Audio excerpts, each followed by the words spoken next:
maintenant que ma dernière fille va avoir 3 ans, on est quand même sur un rythme de croisière et il y a beaucoup de choses qui sont régulières dans ma vie. Alors c'est parti, embarquez avec moi pour 24 heures et je vous explique ce qui se passe dans mes journées pendant 24 heures. Bienvenue dans la matrescence. Dans ce podcast, on part à l'aventure. L'aventure la plus merveilleuse et difficile de la vie, la parentalité. Laissez-vous embarquer au travers des épisodes qui explorent toutes les facettes, des plus complexes aux plus fun, du monde des parents. Apprenez, riez, pleurez, découvrez et débattez en écoutant la matrescence. Nous avons une mission, vous donner des clés pour vous accompagner à n'importe quelle phase de votre parentalité. Je suis Clémentine Sarlat, votre hôte depuis mars 2019 déjà. Je suis ultra curieuse, très enthousiaste, mais beaucoup trop bordélique. Je suis aussi maman de 3 petites filles qui m'aident à me remettre en question quotidiennement. Et dans une autre vie, j'ai été journaliste sportive à la télé et aujourd'hui, je vous aide à rayonner dans votre parentalité. Abonnez-vous pour ne rien rater. Allez, let's go!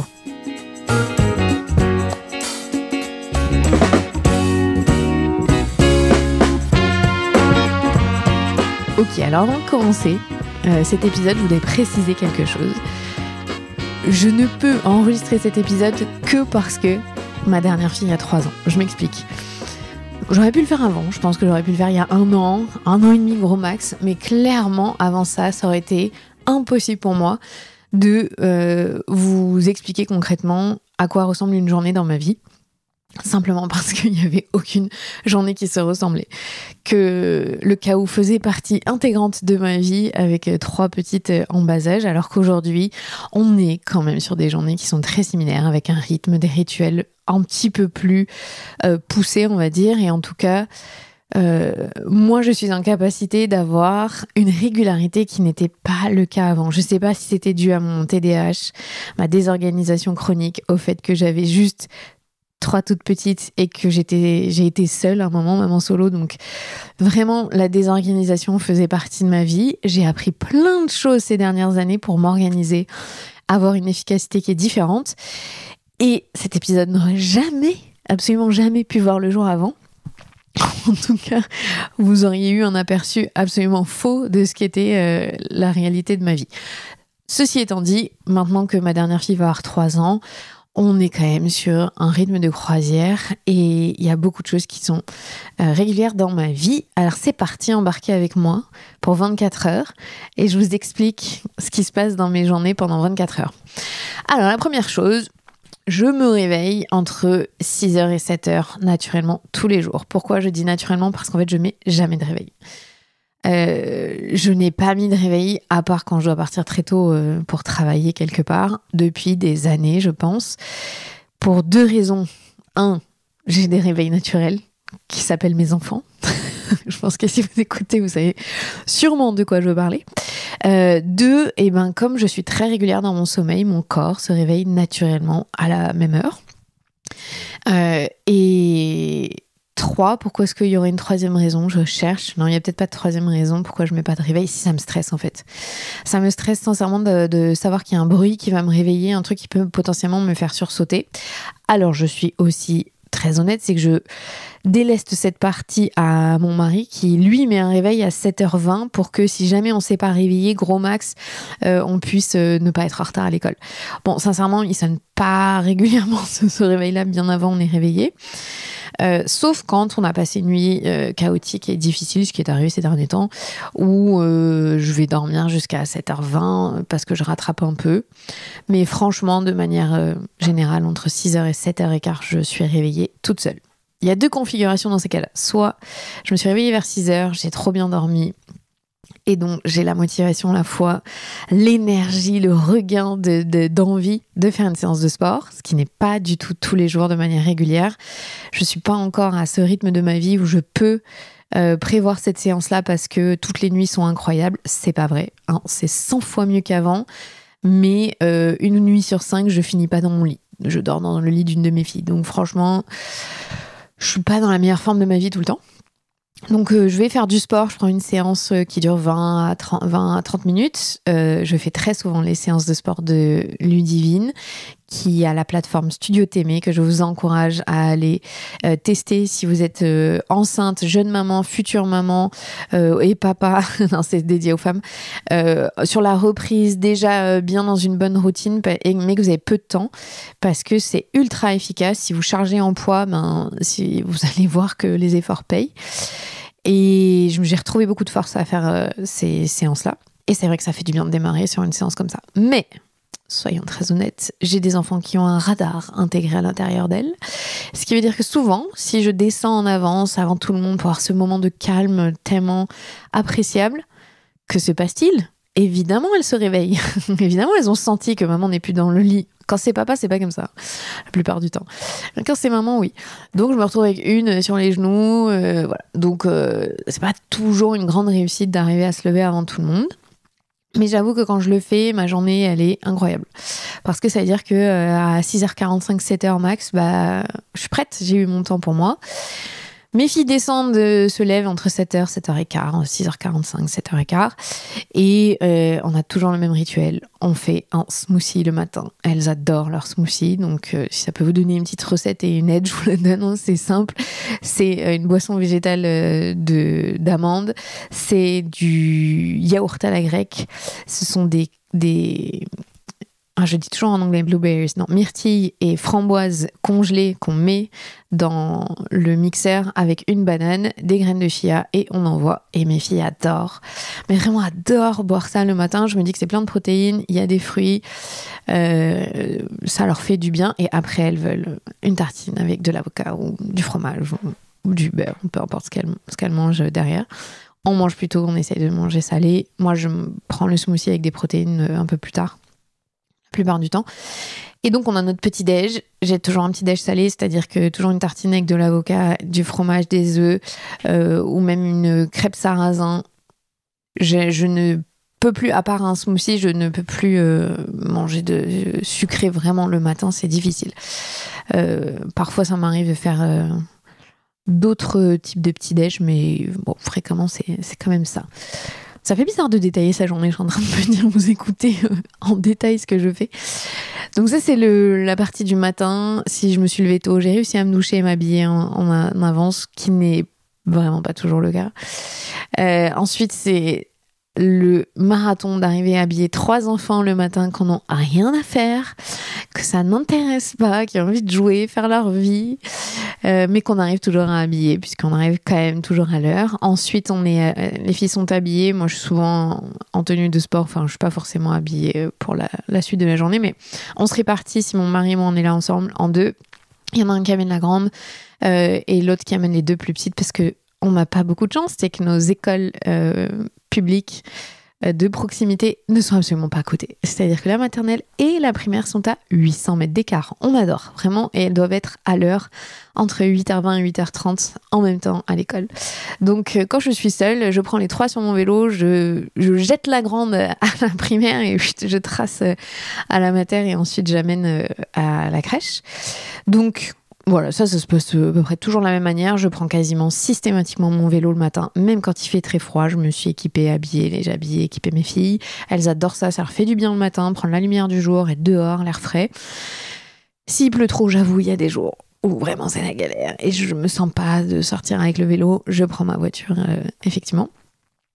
Et on va dire que vers 8h40, 45, je suis de retour à la maison. Alors, ma journée, c'est soit il y a les filles qui travaillent avec moi, Morgane et Anouk, qui viennent chez moi et on travaille de chez moi vers 9h30. Donc ça me laisse soit le temps de faire une séance de sport si je n'ai pas fait de séance de sport le matin, ce que je fais souvent, 8h45 à 9h15, et de me doucher et d'être prête pour 9h30.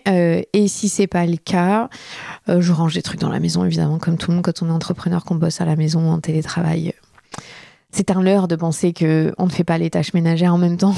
On les fait. Le linge notamment, à 5, le linge, ça prend beaucoup de temps.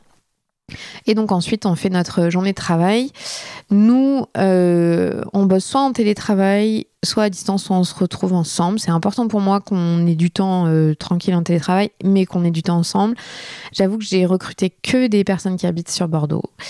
Et je crois que c'est cool. Ça me fait du bien. Je pourrais pas être en 100% à distance. Parce que j'aime l'effet de groupe. Je trouve ça très agréable après avoir travaillé pendant 4-5 ans seule. J'apprécie vraiment avoir une équipe. Et quand on est toutes les 4, c'est hyper agréable. Ce qui n'est pas souvent. Avec les emplois du temps de chacune.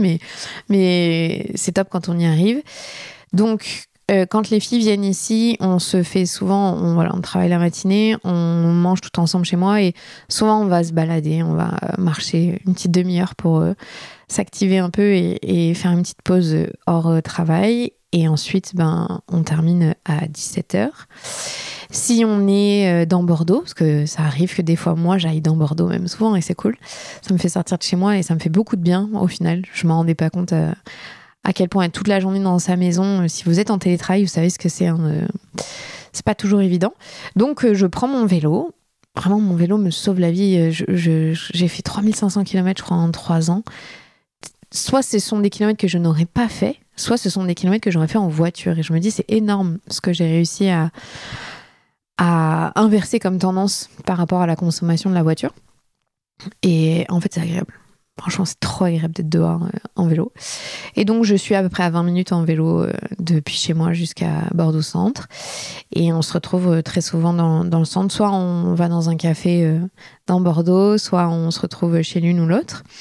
Et ouais, c'est vraiment hyper agréable de fonctionner comme ça. Donc, ensuite, quand on va dans Bordeaux, on mange soit sur place, soit parfois on se fait un petit resto, mais c'est pas très souvent. Et derrière, on finit systématiquement à 17h, voilà, que ce soit chez moi ou en dehors de chez moi. La journée se termine à 17h pour tout le monde. Encore une fois, je vais le répéter, je le répète souvent, mais c'est très important pour moi qu'à 17h, la journée soit finie. Parce que je dois de toute façon aller récupérer mes filles. Mais surtout parce que ça permet à tout le monde d'avoir une vie en dehors du travail. Je le sais que c'est un luxe, malheureusement, en France, qu'il y a beaucoup de gens qui ne peuvent pas terminer à ces heures-là, ces horaires-là, qu'on a une culture du présentéisme en France. Et je l'ai vécu, j'ai été dans des entreprises comme ça et ce n'est pas ce que je voulais pour mon entreprise. Et c'est l'avantage immense de créer sa société, c'est qu'on crée ses habitudes de travail et ça en faisait partie. Donc je le redis aussi, on ne travaille pas le vendredi. Donc on a tout un week-end de 3 jours et ça fait du bien. Donc on finit à 17h. Quand je dois rentrer en vélo, je rentre à vélo. On récupère nos filles entre 17h et 18h. On a une grande qui nous fait souvent la remarque de s'il vous plaît, je vais rester tard à la garderie, c'est trop bien, laissez-moi. T'arrives trop tôt. Je sais pas si vous connaissez cette rengaine de vos enfants. C'est très marrant d'avoir ça quand on a d'autres qui sont là. Pourquoi t'es pas venue me chercher plus tôt? Donc chacune son truc. Et puis de toute façon, il y en a une qui est à la crèche et on a des horaires à respecter. Donc ça prend environ entre 40 et 45 minutes d'aller récupérer les filles le soir. Le jour où on aura nos 3 enfants, alors ça n'existe pas d'ailleurs, on n'aura jamais nos filles, nos 3 enfants au même endroit malheureusement, mais au moins 2 et 1 et ça sera déjà un énorme gain de temps, je pense, pour tout le monde. C'est ça qui est chouette avec les grandes fratries, on adore. Et puis, une fois que là, voilà, ça commence, les choses sérieuses commencent, on est très régulièrement là, on prévoit rarement des choses le soir, sauf si on est en déplacement. C'est vrai qu'on a plutôt organisé nos business, notre travail en fonction de notre famille et pas l'inverse. C'est vrai aussi qu'on ne prend pas forcément du temps pour nous le soir d'aller à une activité particulière. Moi, tous les mercredis, par exemple, je vais faire du sport. À midi et demi, soit une séance de dynamo, soit autre chose, mais c'est régulièrement ça. Je prends ce temps-là pour moi. Mais donc, je le cale dans la journée. Et le soir, on n'est pas encore arrivé à ce stade où on se dit allez, j'ai mon entraînement, j'ai mon atelier, ou quoi que ce soit. On est encore très présent avec nos filles par principe, c'est-à-dire que c'est quand même intense d'avoir 3 enfants en même temps le soir. Donc, pour que tout le monde puisse aller... que l'un des deux ne soit pas lésé et puisse faire à manger tranquille pendant que l'autre s'occupe des filles. On gère pour l'instant comme ça. Je pense qu'on tend à aller vers quelque chose où on va pouvoir se libérer un petit peu plus en soirée pour laisser l'un ou l'autre tout seul. Donc du coup on fait ça, on les récupère, donc à 17h45 max, quasiment tout le monde est à la maison. Il y en a un ou deux qui commencent à cuisiner, on mange tôt, on mange à 18h15 et je peux vous dire que nos filles, elles tolèrent pas beaucoup qu'on mange plus tard. Leurs journées elles sont longues, c'est vrai, je sais encore une fois que je vous donne mon exemple et qu'il y en a plein, c'est impossible, ils récupèrent leurs enfants à 18h30, je sais, je vous donne vraiment comment nous on fonctionne, comment on s'est organisé, mais ça marche pour notre famille. Mon mari et moi on apprécie vraiment pouvoir manger tôt. C'était pas du tout dans nos habitudes avant d'avoir des enfants ni avant d'avoir autant d'enfants et maintenant on changerait pour rien au monde personnellement. Donc on commence à faire à manger, on n'est pas toujours organisé d'avoir tout fait en avance. Ça serait bien mais c'est pas le cas. Des fois c'est bien mais des fois c'est pas bien fait. Donc c'est toujours un peu qu'est-ce qu'on fait ce soir. Et donc 18h15 on mange. Quand c'est l'été, nos filles elles vont jouer avec des voisines. Elles en ont jusqu'à 18h15, 18h30 max, elles reviennent. Elles adorent ça, c'est super chouette. Et nous, j'avoue, l'été, c'est trop cool de pouvoir avoir ce temps-là pour faire à manger et profiter. Et on mange tous ensemble. C'est très important pour nous d'avoir ce repas-là ensemble. Et derrière, à 19h, tout le monde monte. À 19h, tout le monde, on fait pas le bain tous les jours et la douche tous les jours, je tiens à le dire. Plutôt une journée sur deux.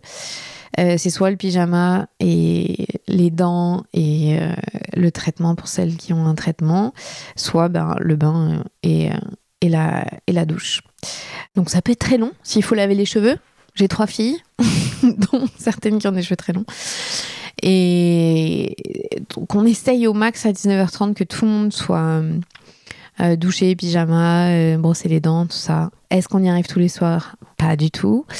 Enfin, moi, personnellement, c'est plus dur pour moi si je me retrouve seule que pour mon mari, pour qu'il c'est toujours nickel, y arrive.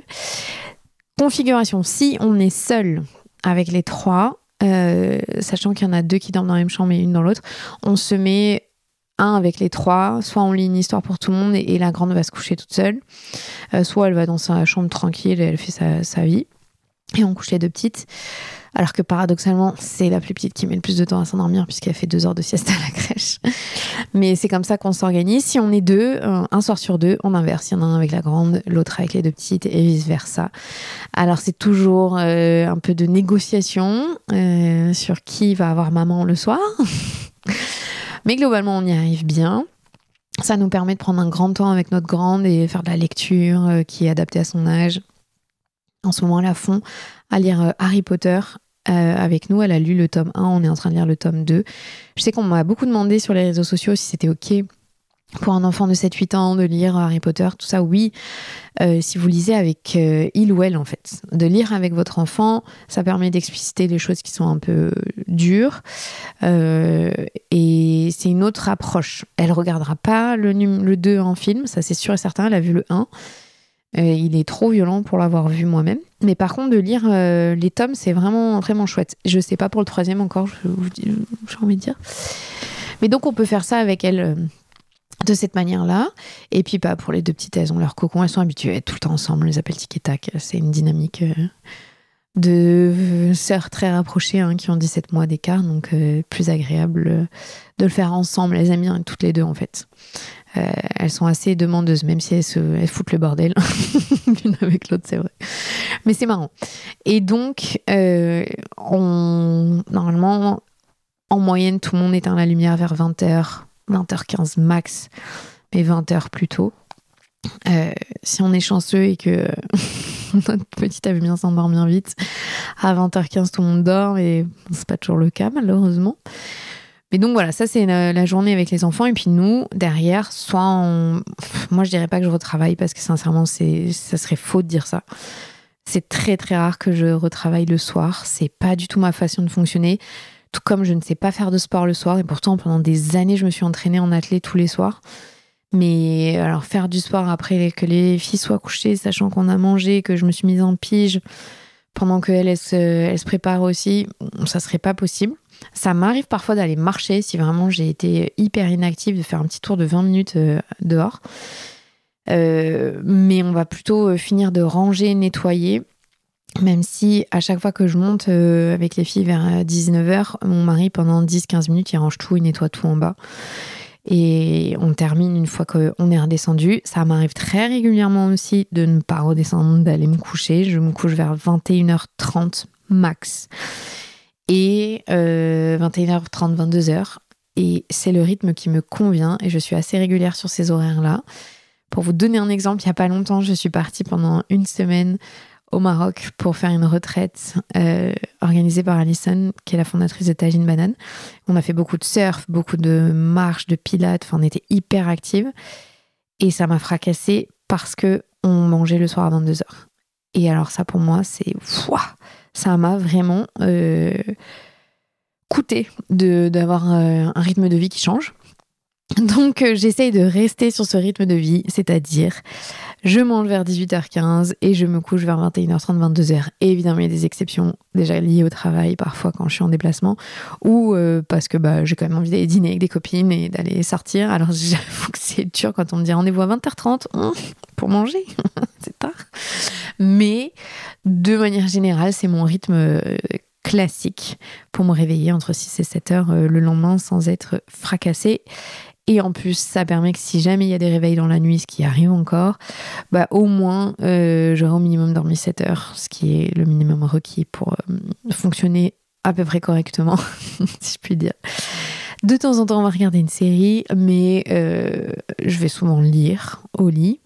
On n'est pas très jeux de société ensemble, et c'est dommage, parce que c'est vrai qu'on pourrait faire ça aussi. Bon, là, c'est l'hiver, je suis en train de vous faire cet épisode, c'est l'hiver, donc la vie est un peu différente l'hiver aussi, dans nos foyers, mais je dirais pas que j'ai une vie incroyable et funky et où il se passe plein de choses. C'est plutôt assez régulier, avec une routine qui me fait du bien et qui est importante, je pense, pour éviter tout chaos qui est déjà présent au quotidien. Et donc voilà, c'est à peu près mes 24 heures pas hyper sexy de ma vie d'entrepreneuse.